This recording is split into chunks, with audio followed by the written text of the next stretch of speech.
સુરત શહેરમાં બીજા દિવસે પણ રિક્ષા ચાલકોની હડતાલ યથાવત। રિક્ષા ચાલકો ભાડામાં ₹5 વધારવાની માંગ કરી રહ્યા છે। શહેરના અલગ અલગ વિસ્તારોમાં રિક્ષા ચાલકો ભાડા વધારાને લઈને હડતાલ પર ઉતર્યા।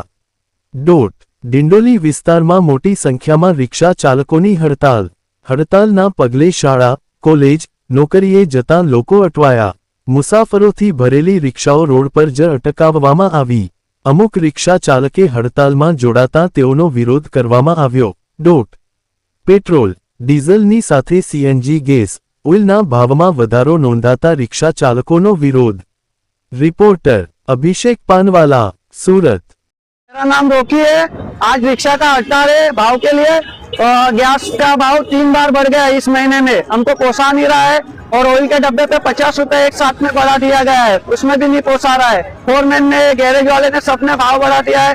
और कुछ भी रिक्शे का सामान लेते हैं उस पर भी भाव बढ़ गया है। हमने हड़ताल रखा है। आज 5 रुपए की हमारी मांग है सरकार से।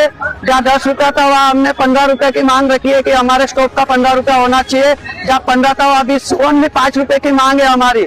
और हमारी मांग पूरी नहीं होगी तो हम कल वापस हड़ताल करेंगे।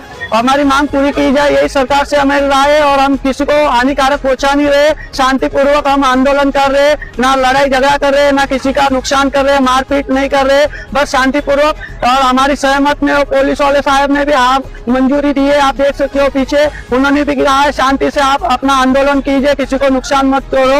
और यही हमारी मांग है कि हमारा 5 रुपया बढ़ाया जाए, बस। जब तक नहीं बढ़ेगा हम लोग आंदोलन करते रहेंगे, बस।